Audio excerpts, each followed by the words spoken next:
Hey, everybody. Welcome once again to the Wrestling Inc. podcast. I'm Glenn Rubenstein, joined by Raj Giri to talk about SmackDown Live for February 14th, 2017. Raj, how's it going, man? Good. How are you?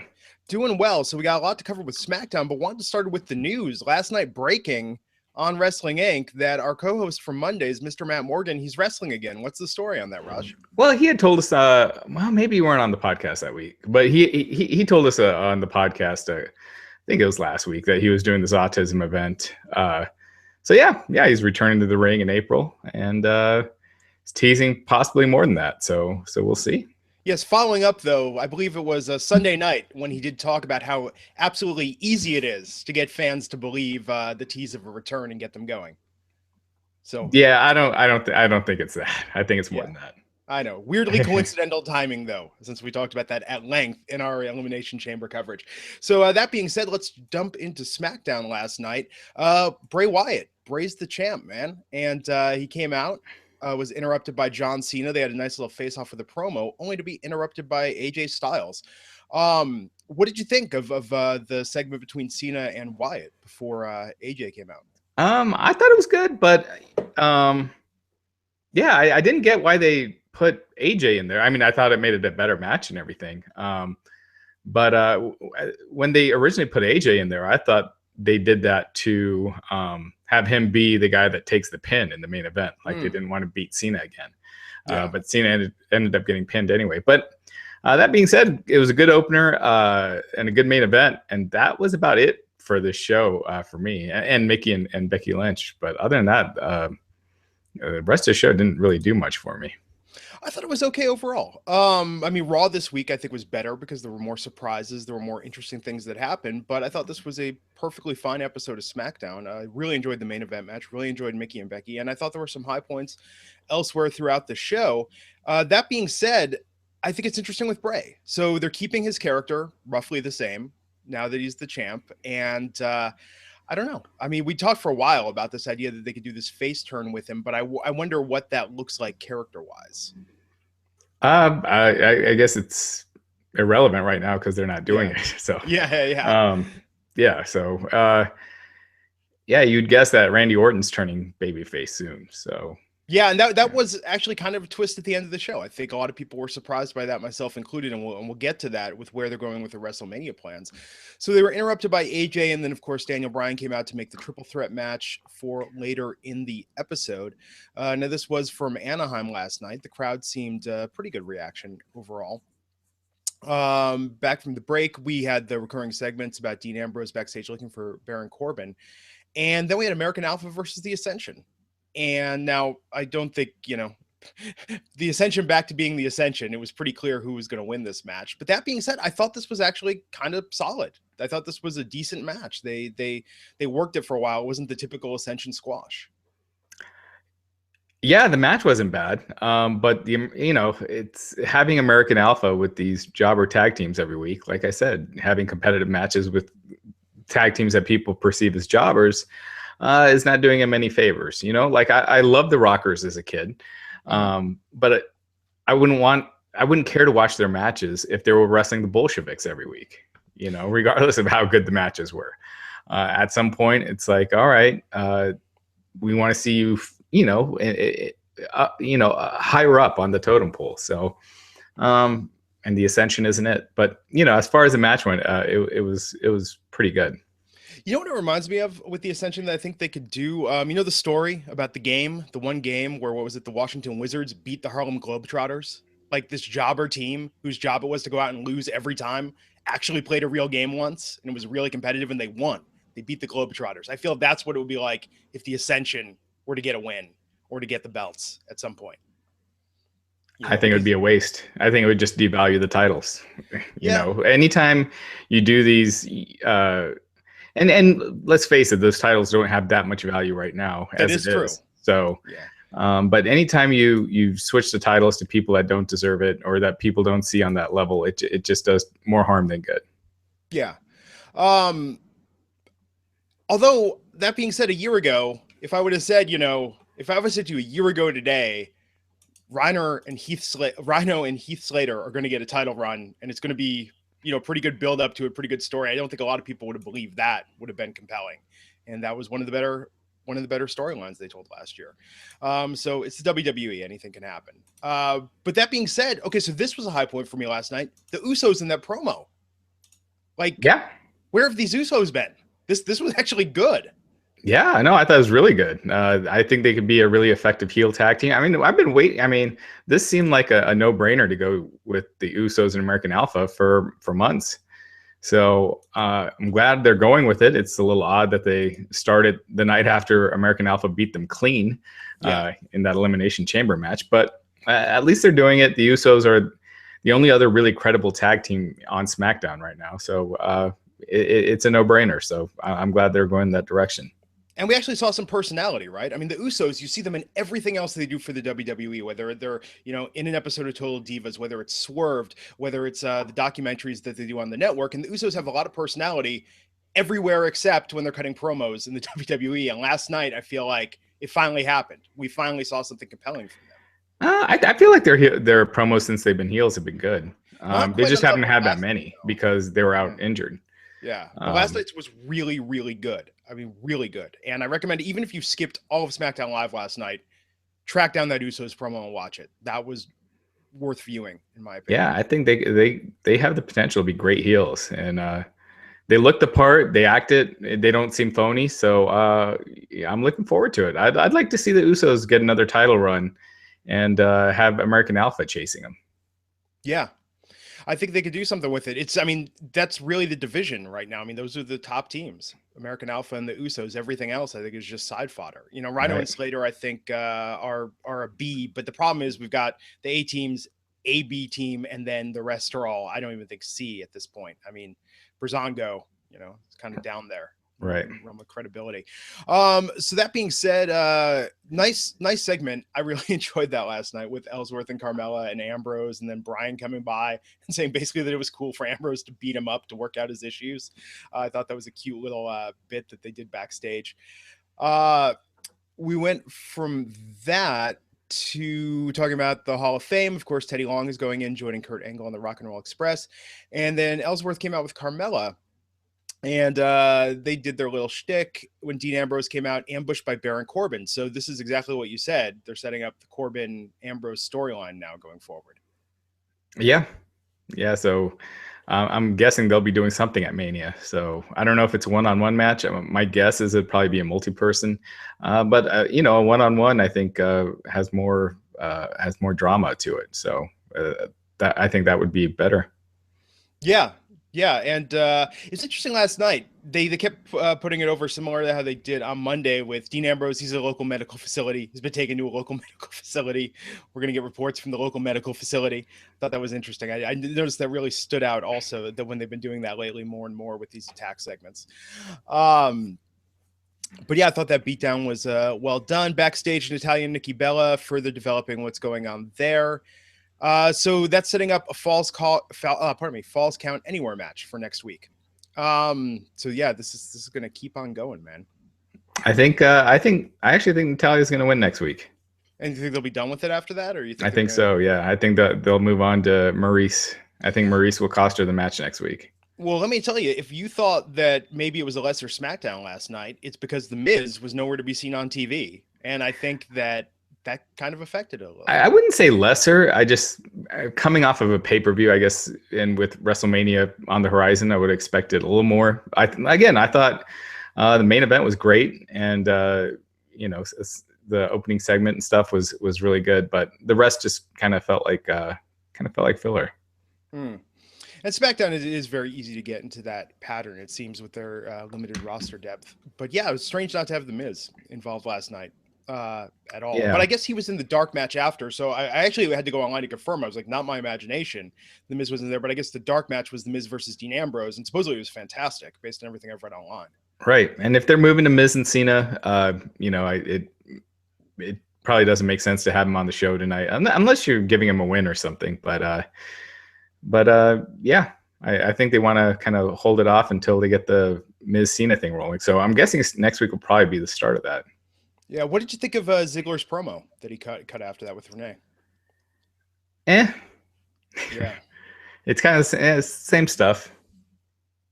Yeah, I I don't know. I mean, it's interesting they're choosing him for a heel in this situation where it just doesn't fit. I just think his aggression and frustration. Actually, that's the thing. His aggression comes across as frustration. It's part of the reason why that angle he did with the Miz was so good. It's because you buy Dolph as frustrated, sure, but it's sort of angry. I don't see it. Yeah, I think it's been a pretty poor heel turn so far. Yeah. But let's talk about high point of the night: Mickie James versus Becky Lynch. So they're in a program now. And their matches are good. I mean, they had a good match at the pay-per-view, another great one last night, or another really good one last night. So yeah, I think this is one of the better women's feuds in the WWE right now. And isn't it amazing that this still feels like the Spotlight feud, even though there's no title on the line currently? I mean, in my mind, it's funny that, this really overshadows what we've got going on with Naomi and Alexa, which we'll talk about in a moment. But no, I thought the wrestling was great. I think it's good for SmackDown to have two like strong women's feuds. So, well, I mean, three. They're carrying three right now. Yeah, three. In a 2-hour show. Raw for sure has got 1.5 in a 3-hour show, maybe. Right. Yeah. So no, I thought that was fantastic last night. Really enjoyed all the back and forth with it. Mickie getting the win. I mean, yes, 50-50 booking at its finest, but I thought they put on a good show. And I even enjoyed how they did with the finish and Becky's reaction to it. Did you notice that she had this kind of just look sitting in the corner, like with the way with Mickie and the ref and the distraction and all that, or the kicking the ref and all that, that Becky had this look kind of like, of course, this is what happens. Sort of like, I've been in this situation before. This is nothing new. Yeah, and it made it look like the loss doesn't really matter all that much.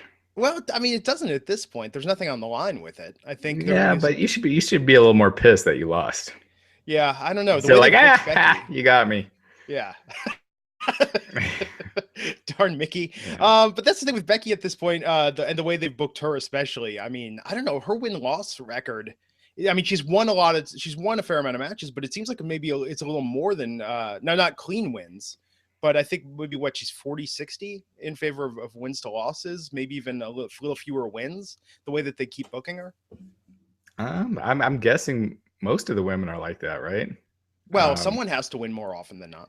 I think Alexa usually loses on TV, and yeah. I don't know. I don't know. I mean, Nikki is probably above water, but that's about it. Yeah. Yeah, but I mean, Becky has certainly won when it counts, and that's what matters. That's what people remember. So then after that, we had an announcement plugging the upcoming HBO documentary on Andre the Giant, which is, that we're really looking forward to that.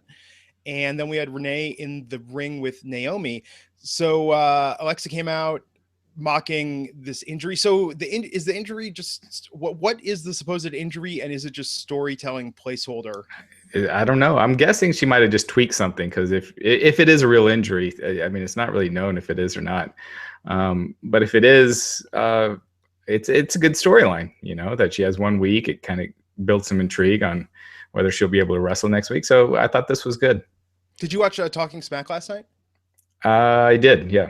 I thought Alexa was on fire up until that Patriots part. But even that whole thing about Naomi wants to be at WrestleMania, I'll buy her a ticket once I win the title so that way she can see what it's... I thought Alexa was great on her promo here. I think she's really natural in front of the camera. Doesn't look like she hasn't been on the main roster that long. And it looks like she belongs. So I think, she was great. I thought Naomi came across as really likable babyface. Mm-hmm. And so I liked this segment.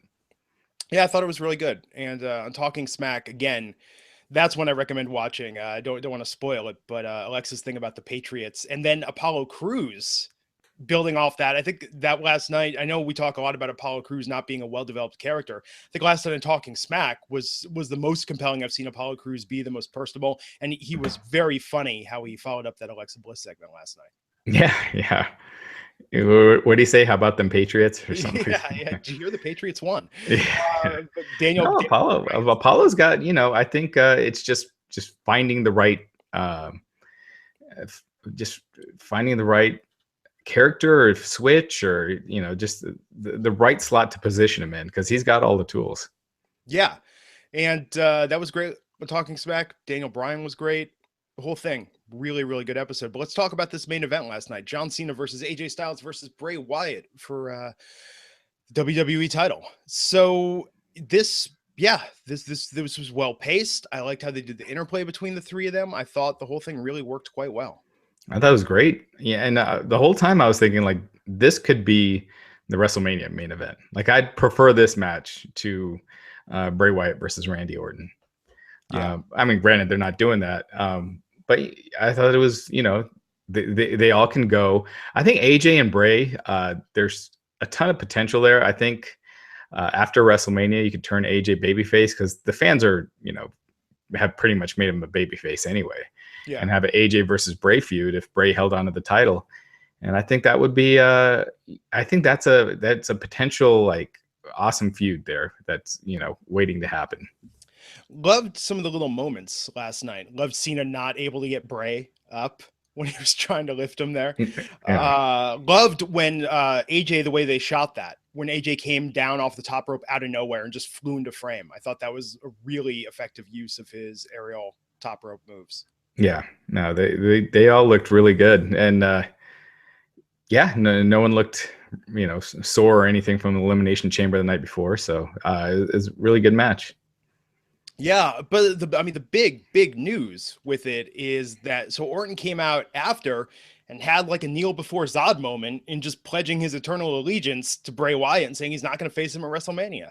I mean, I'm assuming this is a chapter in the story that's going to ultimately lead us to Randy versus Bray at WrestleMania. And of course, Bray did win and retain last night. But what are you hearing as far as where this story is going? And what are your thoughts in terms of this development? Well, we got 7 weeks till WrestleMania. So you gotta have twists and turns along the way. So this is one of them. It was interesting that they announced the Battle Royal for next week. My guess is that someone wins the Battle Royal. Orton ends up turning on Bray, or it could be Bray turning on Orton, one way or the other. I'd guess Orton turning on Bray makes more sense, and then probably facing the Battle Royal winner if they do a match, and the winner of that faces Bray at Mania, and it ends up being Orton. So I don't think they're changing the main event. Yeah, or one of the main events. It would seem very strange for that to happen. So next week we are having a Battle Royal. Loved on Talking Smack when AJ called it a Royal Rumble. He was corrected, Battle Royal, and AJ said same thing. Practically. And they're not the same thing. Not the same thing, especially in the WWE's eyes. That was great last night, even with the way AJ stormed off. I mean, maybe that's part of it. Maybe this was, as you said, a more sort of average episode of SmackDown Live. But I thought Talking Smack was, Talking Smack's really good, but I thought last night was even an above average episode of that. So when paired together, I'm certainly on a SmackDown high from last night still. But yeah, man, that triple threat. And interesting that we had John Cena in the main event match, though, and then for the locals in Anaheim, they still we got to put on a dark match after with The Miz and Dean Ambrose. Yeah. I mean, 205 Live. That's why. Well, yeah, exactly. I don't know if Cena wants to wait around that long, but Cena's like, I got other things to do. Yeah, I got stuff to do. Yeah, absolutely. Yeah, because that's been the dark match a lot. It's been Dean Ambrose and The Miz. Yeah. So yeah, I thought that was a great match. So and AJ Styles, he's in the Battle Royal, so he's the first one that they've named for the SmackDown Battle Royal next week. Cool. Yeah, I thought that all in all, it's funny when we go through and recap it here. It seems like there was not very many matches, not very much happened. The show did fly by last night, into that Mickey Becky and then the triple threat. But I thought it was good. I think it's coming off a rare week when Raw was better. Yeah, I agree. It was both shows had their pluses and minuses, but that Jericho segment and that was just that took it to another level for me, and the Bayley title win. So yeah, this week a rare win for Raw, but both shows were good. I thought SmackDown was good, just like I said, outside of those two matches, there wasn't much there, but it was fast paced. It moved along pretty good, so I thought it was fine. I thought it was fine. This is a good week, man. I mean, this is what it should be, right? We're on the road to WrestleMania. This is absolutely what it should be at this point. And my question now is just, can they not screw this streak up? I'm for sure the they next will. 6 weeks. Yeah. I mean, you all. I mean, Raw is 3 hours, so you're gonna have those shows where they just don't have anything, you know. Yeah, absolutely. Absolutely. I like your cynicism on it. No, when's the last time you've seen WWE have 7 straight weeks of Raw and SmackDown being good? I can't remember ever. I mean, like in the modern era. Yeah, I was gonna say maybe when SmackDown first launched, they put a lot of effort into it. Yeah. I'm talking about like the last 5 years. Yeah. Totally, man. So let's take a moment and thank the sponsor of this episode before we get to some other stuff and talk about WrestleMania. And that sponsor is DDPY, DDP Yoga, specifically their awesome Max Pack used by Chris Jericho, AJ Styles, Mick Foley, Goldust, Scott Hall, Jake the Snake, tons of other WWE stars who have turned around their health, turned around their lives thanks to DDPY. For a limited time right now, you can get the DDP Yoga Now app for 25% off, or the DDPY DVDs for 25% off, plus 3 months of full access to the DDP Yoga Now app. And this app is awesome, by the way. It doesn't just have your DDPY workouts. It's also got Diamond Dallas Page teaching you how to make healthy food taste amazing. It's got motivational messages from Dallas himself, and it really will keep you on track with your health, with your fitness, with your body transformation that you're going to undergo when you do DDP Yoga. We've also got a deal where you can buy a max or combo pack at 25% off and get 50% off the second one. So partner up with a friend, partner up with a loved one, take control of your health, take control of your life, and get started today with DDP Yoga. Go to ddpyoga.com/wrestling inc. That's ddpyoga.com/wrestling inc. to take advantage of these special offers. And we thank them once again for sponsoring the Wrestling Inc. podcast. So Raj, on the road to WrestleMania, what are you hearing about? I mean, no changes as far as what the card's going to be. Are you hearing any further developments about this proposal angle, which a lot of people are talking about this idea? Would the WWE do that? And as Matt Morgan said, have it be completely a shoot that, or not a shoot, a work, pardon me, be completely a work that John Cena would get engaged to Nikki Bella purely for storyline, but not in real life. I mean, Cena has said many times in the past that he's not going to get married. He's not going to have a child, emphatically. And as a shoot, like not just on Total Divas, but in interviews and things like that, you know, even before it was public that him and Nikki were dating, and before they were dating. But people change. So, I don't know if Matt's talking about past comments Cena's made or past things Cena said to him. But, you know, times change, people change. You know, Cena's nearing 40. He's got other stuff going on. So it wouldn't shock me to see Cena and Nikki get married someday. But I don't think it's out there that he's definitely not doing it. So, but you know, who knows? I don't know them personally, so we'd have to see. And we all have those friends who swear for years, I'm never getting married, never having kids, never doing it. And then bam, what happens? They end up married and with children. Right. Exactly. You know, so the right opportunity, the right situation, you never know how it's going to go down. Oh, Raj froze for me.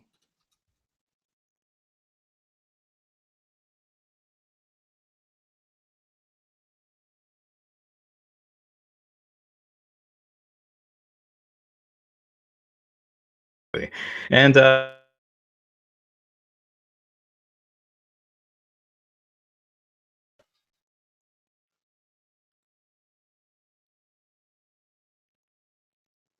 stand by, folks. It looks like we're having some technical difficulties. I'm not seeing Raj to some of these questions. Oh, there we go. Now I see you. Or now okay. I hear you. Yeah. I wasn't sure if you lost me or I lost you. Yeah, but we're back, folks. That's what's important. So yeah, keep sending your questions in the chat and on Wrestling Inc. Someone was asking, who do we think is going to win between Bray and Randy if that does indeed happen at WrestleMania?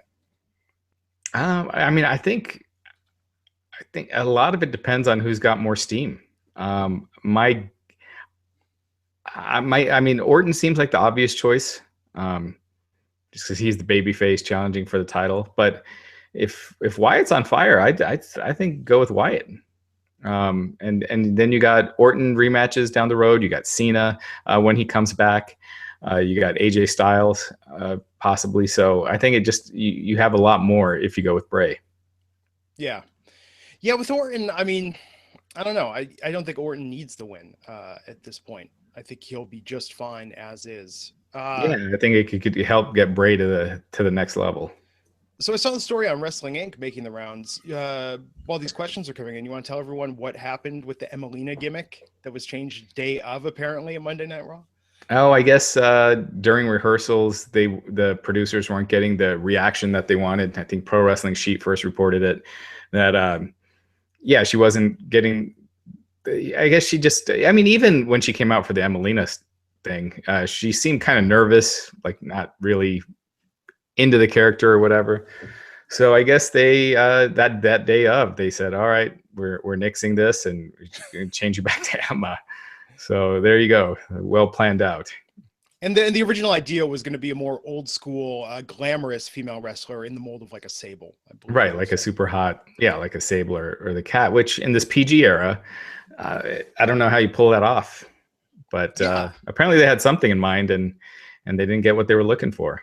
With Emma wasn't right in that role. With Emma, it would have been interesting though, because she's not your stereotypical diva of the diva era. I mean, Emma can really go in the ring, so I think that would have actually been an interesting way to modernize it, you know, not the step backward that a lot of people would have feared.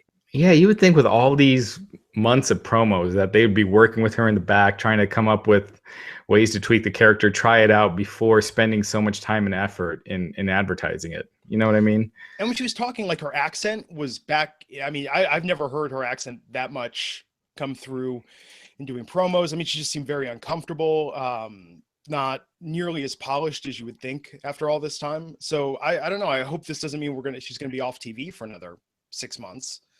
But who knows? It doesn't seem like she needs to be. If she's just going back to her old gimmick. So yeah.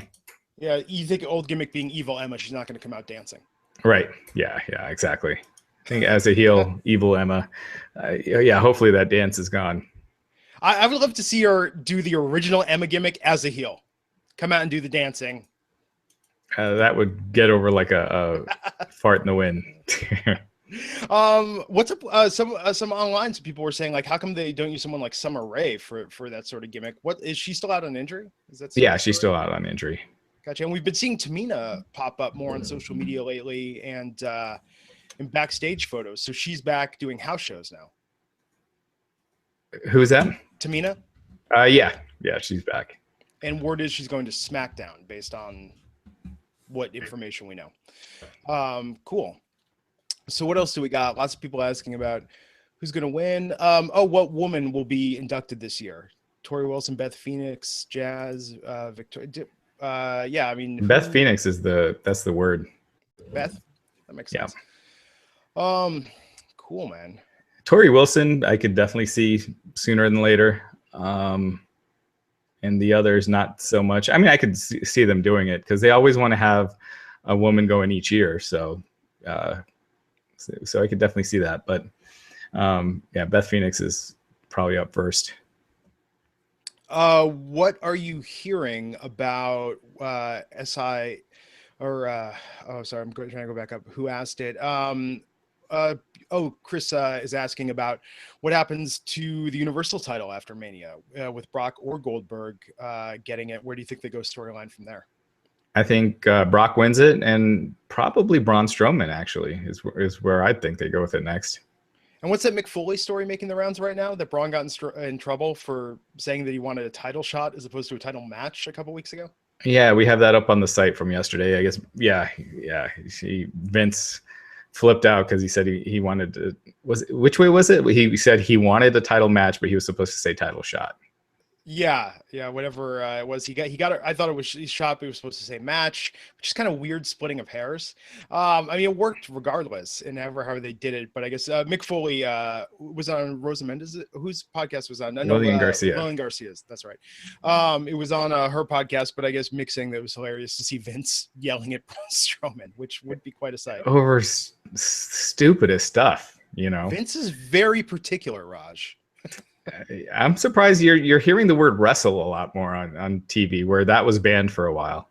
So I can't tell if they've dropped it or they're allowing it, at certain times. But they just have a weird thing with terminology, like belt. I still don't think they can use the term belt on TV. Really? They have to say title, but they can't say belt. Yeah. Speaking of which, it was weird seeing Bray come out wearing the belt last night, but I guess that, just the sight of that, it was kind of like, oh man, Bray's really the champ. Yeah, I thought it looked cool. Yeah. John Cena's taking a hiatus after WrestleMania. I think it's to film The Pact, which was a movie that was confirmed. It was announced last fall, confirmed in January.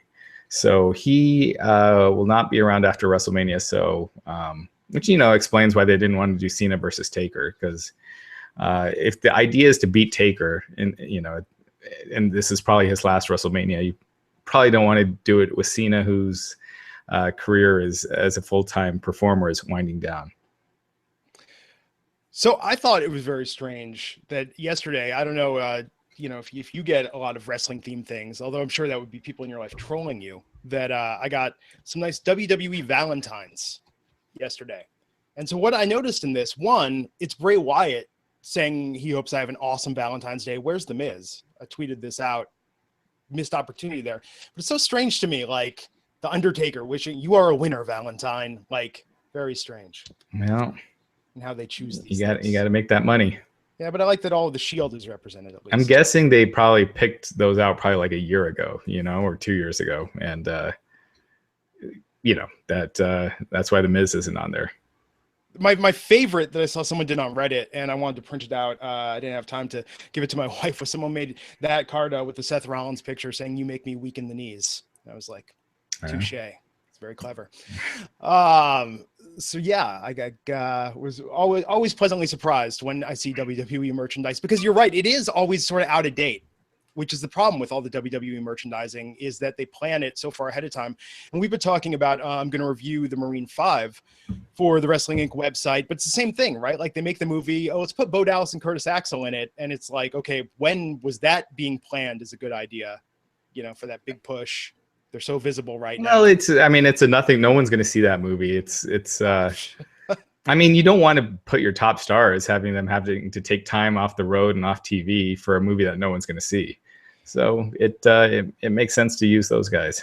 I would love to know how much money those movies actually make. It's in the financial reports. They don't make much. I mean, the WWE Studios is pretty much a money loser.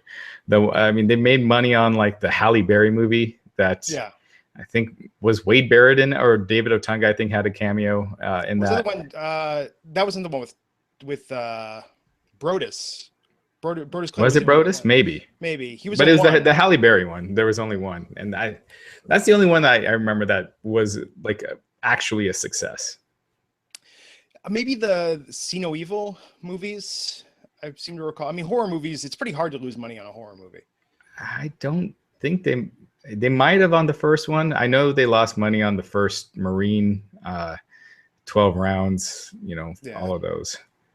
Because one thing you got to remember, they mitigate their risk by partnering with these studios, so they go 50-50. But with these movies, there's not just the production cost, but advertising and everything, and they only get 50% of the profits. So while they mitigate the risk, they also only get half the profit. So it'd have to be a big success to generate any decent revenue.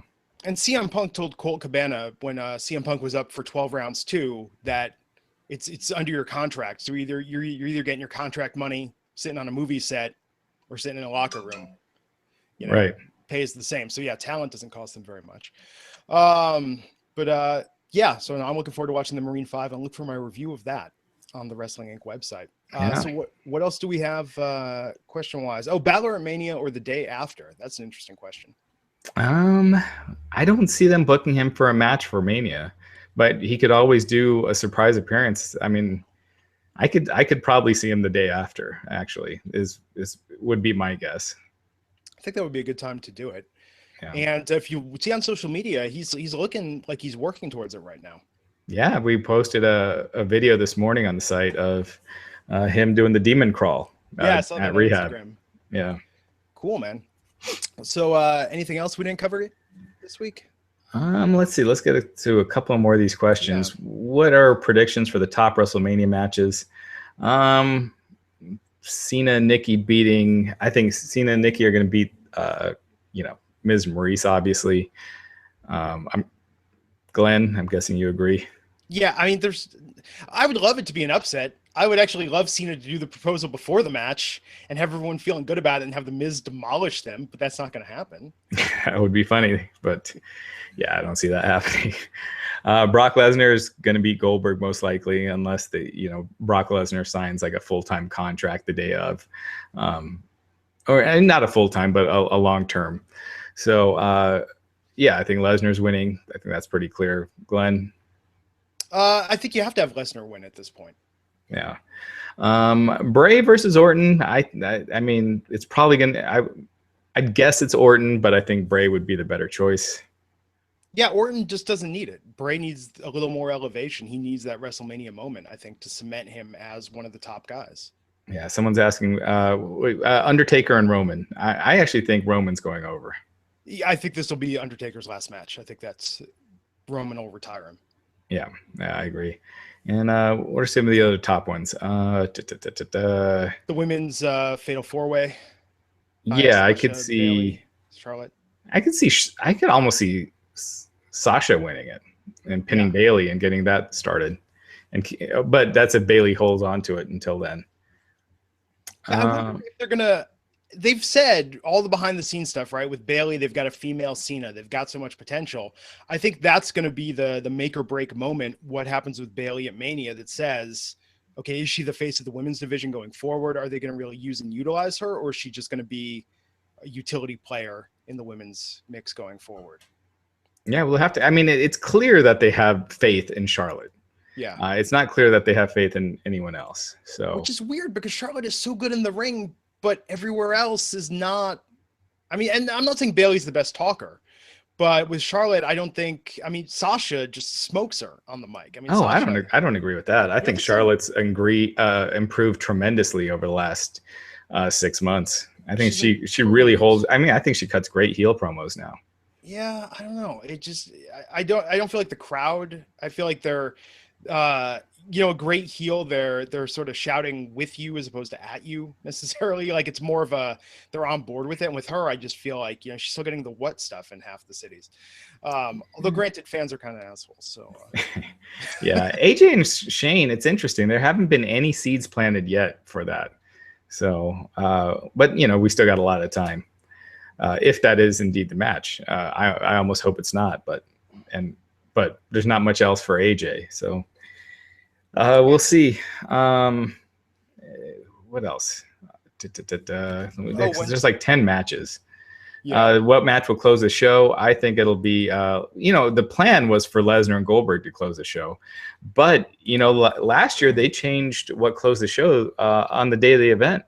Really? Undertaker and Shane was supposed to close the show. And then the day of, they made the call to switch it with Triple H and Roman. So, So you don't know for sure, but the plan at one point was for Goldberg and Roman to close it. Who wins the Andre Battle Royal? My guess would be Braun Strowman, since there's not really anything else for him on this card. And it's clear they're giving him that big push. Let's see. When is Paige coming back? April, May, probably as late as June. Is when she should be healed. Whether they actually bring her back then or hold it off is a different story. What do you think they do with Harper now going forward? We saw him last night briefly. I think he will feud with Bray heading into WrestleMania. And, who knows? Maybe, I mean, they could bring Eric Rowan back and get that going.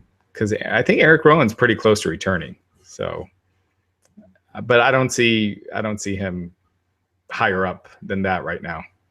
Yeah, I think they need to develop him just a little bit more and keep having him cut those promos, man. I mean, I feel like that was a very pleasant surprise last week when he did that on the show, and I'd like to see more of it. Yeah, someone's suggesting a Raw versus SmackDown match with AJ versus Joe. I think that'd be a great match. I don't want to see either of those guys lose yet. I think AJ needs to get some steam back. He's lost the last two pay-per-views. He hasn't won a match in a while, so I'd like to see him get some of that steam back and become one of the top baby faces on SmackDown. Do you think it was interesting last night that, okay, so even when now not the champ for a while, still using the face that runs the place, still going with that angle in his intro. Yeah. I mean, yeah, that is kind of awkward to be using that now. Yeah, very strange. Someone suggested James Ellsworth versus Gilbert. You can. That's a kickoff. Oh, Seth Rollins versus Triple H. That's I'm almost guessing Triple H, and then Seth Rollins gets his win at the next pay-per-view, because I think they'll probably play the knee injury. Although Seth should win, in my opinion. Yeah. But this is good, man. I mean, after this week of strong programming, it's amazing how much more interesting WrestleMania seems now. And it's all about the build. I think that's the thing with WrestleMania. The way you view that card is based on the momentum you have going into it. And if it's not built properly, no one cares about the majority of these matches. But if they tell the stories right, this could be a really hot year. Yeah, I mean, I think that's the case. That's the case every year, and they'll make tweaks if they need to, but well, I mean, there's some matches like Big Show versus Shaq, which clearly we all just look forward to 12 months out. And by the way, I think Shaq will win that. Oh yeah, and Kevin Owens and Chris Jericho, which is most likely for Mania. I'm guessing Kevin Owens wins that. I mean, that makes the most sense. I'm so pumped for Raw on Monday night just to see where that storyline goes alone. Yeah. And let's hope that Nakamura loses at NXT TakeOver before WrestleMania, so he'll be on the main card sooner than later. Yeah, Alonzo's pointing out, AJ mentioning Shane on Talking Smack. I could absolutely see that after this Battle Royal, that's how they set up AJ versus Shane. Oh, yeah. They have AJ win the Battle Royal, and Randy Orton turn on Bray saying he still wants the title shot, and he's just been playing Bray. And then AJ got screwed out of it and beats the hell out of Shane. That's a logical way to go. I think they have to do something with that, because the way they did that last night with Orton made Orton really look, I don't even know what the right term is for this, but it would have been one thing if Orton would have been like, you're my brother, I can't fight you, man-to-man handshake, give him a little hug. But to have Orton get down on his knees and swear his allegiance to Bray Wyatt, when you think about it, it's kind of like, man, that's really an interesting position for them to put Orton in at this stage in his career. Does that make Bray look powerful or Orton look weak? I think it's going to turn out to be a swerve. So yeah, it'll be that Orton was playing him anyway. So it doesn't, ultimately it won't end up making him look weak. Yeah. Really commit into it. Reigns and Taker steal the show, not trolling. Yeah, I think it actually possibly can. I mean, absolutely could. Yeah. I mean, the crowd is going to be so hot. They're going to be for Taker, booing the hell out of Reigns. And I'm sure Reigns will probably work more as a heel in that match. And man, if they end it with Reigns turning heel, I think that could. I mean, it could definitely steal the show. What's funny is when you look at criticism of Reigns, it's not about Roman's wrestling. A lot of people do that are just trolling. I think when they say, "Oh, he only has a certain amount of moves," it doesn't matter how many moves you have. I mean, he has more moves than Bray Wyatt. It's what you do with it, And he can go. He can put on these long matches and have them be compelling. I think it's just his lack of character that people don't like, and they don't like feeling like he's forced. Right. Yeah. So much of his heat is more the company's doing than himself. But yeah, I think that match definitely. I mean, what else could steal the show? I think Goldberg versus Lesnar will.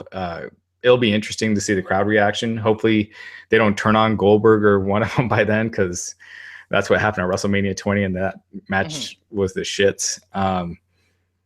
Let's see. What other match could really steal the show? The IC. If they do, look, man, that 6-man ladder match last year, I love that. That was probably my favorite thing from WrestleMania last year. Yeah, but I don't think people walked away with that's going to be remembered years from now. You know what I mean? Yeah, I think I actually thought the women's match stole the show. It was the best. I don't know if stole the show is the right word, but it was the best match at last year's WrestleMania. Last year's WrestleMania didn't have any really great matches. Yeah, but I thought that ladder match, the way they did that, what they did with Ryder, I mean, I think for a certain breed of internet fan, that was the high point of the show, and I'm one of those fans. So I think something like that is always, if it's well done, is always a high point. Just because it's unexpected. But a lot of these other matches, it feels like they're just filling slots. It's that idea, okay, well, what's going to put butts in seats? Who do we need to put on the card? How do we book this to Right. It's just getting bodies on the pay-per-view. Yeah, So the cruiserweight, I mean, there was talk of Neville and Austin Aries. I'd love to see that. I don't want them to rush it because I think Austin Aries is so great. I think he's great on commentary. Did you hear his comment on 205 Live last night when Rich Swann said he was mocking Noam Dar and he said, Alicia Fox. And Austin goes, what did he say Alicia does? That's awesome. He had a couple other great lines. Graves did that too on Monday. He did the Fox in the drawn out Noam Darish sort of way, which I thought. But did he draw how it sounds like? Yeah, else? He did. But it was not noted. But I do remember that Graves doing the same pronunciation, which is fantastic. I'm looking forward at Fastlane to Gallagher versus Neville. You know, I know not everyone's on board with that as much as I am, but I think that's going to be a super entertaining match. Yeah, people are asking about that Trump pick that was posted on the website this morning. I don't know if you've seen that yet, Glenn. No, I did not. It's Trump with Vince, Linda, Shane, Triple H, Stephanie, and their wife, and Shane's wife, their kids. I noted, I think it's the first time that Shane and Triple H have been publicly together in like the same for a photo since Shane returned last year. I want that match so bad. I think that match has so much real life intrigue if we get Shane versus Triple H, but now with Rollins, if Rollins can come back, there's no way it's happening. Yeah. And it was noted, the guy that posted it, he said that Stone Cold Steve Austin stunned 46% of the people in this photo, including the president, which is true. He stunned Vince, Linda, Stephanie, Triple H, and Shane, and Donald. So weird times. Let's see, Jericho and someone saying Jericho and Kevin Owens could steal the show at Mania. They could. Yeah. I will say this. I was really disappointed with the Jericho and AJ Styles match at WrestleMania last year. Oh, God. Yeah, that was. There's just something sometimes with the same match. You do it at WrestleMania. It's just not the same as when you do it in a regular sized arena and you have that same crowd heat and everything. Yeah. It didn't play. And I don't think their storyline had nearly, I mean, it felt like when Jericho came back and did that run with AJ, it was okay. Jericho's doing another run. It wasn't until they paired him up with Owens that it was like, okay, this is one of the best runs that Jericho's ever had, and I think that was the problem. It's just they didn't have that amazing chemistry going into it. No, they did. I mean, they had a great match right before that.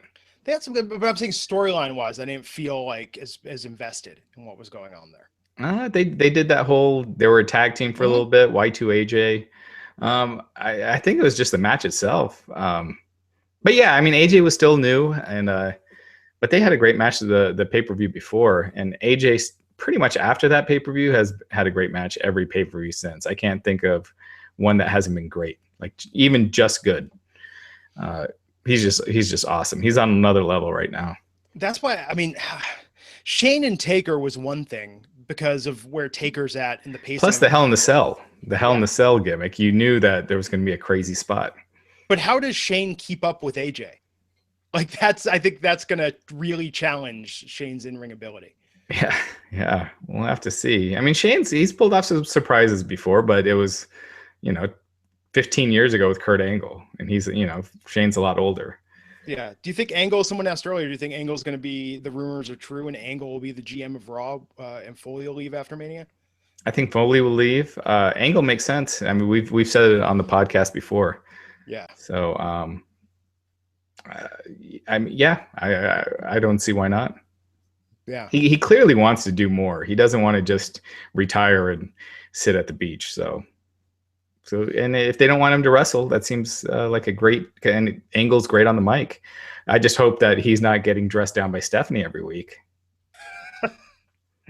Yeah, I don't know. I wonder if I don't know. Foley, he does that well. And watching Holy Foley and seeing his dynamic with the women in his life, I think it works. With like Steph is like a much more amplified version of that, but I think that he's used to that role. Have you watched the last 5 episodes of Holy Foley yet? I haven't watched a single episode of Holy Foley. The first 5 were okay. I have no interest in that show. I love Mick. I hate this run that he's having. And I'm just not big on reality shows. So Yeah. What's your favorite thing on the network that's not in ring? I love the 24 things that they do. They're little documentaries that they do, like Seth Rollins, that one that they did. So yeah, those are my favorite. There's no series that I usually really watch. I love Table for Three. Table for Three, I think, is the best. I I like Table for Three too. Did you watch the one from that came out a couple months ago with Hacksaw and Volkov? No, I didn't see that one. Very good. I didn't know this before, but Nikolai Volkov tells a story in it. I guess the first time he had to come out doing the communist gimmick, and I guess his dad was killed by the communists, and he like you could see it's like this real moment for him talking about that character and what it meant to do it. I was like, they're like a weirdly deep, very. I mean, they went much more personal with the Table for Three conversations, but that's what I like about that series is these guys really revealing, trials, tribulations, not just fun locker room stories and road trips. Yeah, I'll have to check that out. Yeah, it was really I just wish I had more time. I mean, I have a hard time keeping up with all the wrestling there is right now. So, yeah. Yeah, that's good. Ride Along has been I think Ride Along could have been great, but a lot of it feels like they're, scripting bits. It's, some people online were saying if you pay close enough attention, you could see they're just driving around the same city, like staging some of the road trips some of the time. I believe it, yeah. They did this whole thing with JBL and them like ditching Saxton at a rest stop in the last one I think that aired. So yeah, it's Ride Along could be great, but it's not quite there yet. I've listened to Story Time every now and then because I'm usually working and it's on after Talking Smack a lot, and most of those stories I don't find that amusing enough to make it worth it. Yeah, it's weird when they back off really quick. It was like Camp WWE. It was like they were pushing it, and then it was like, okay, it's there.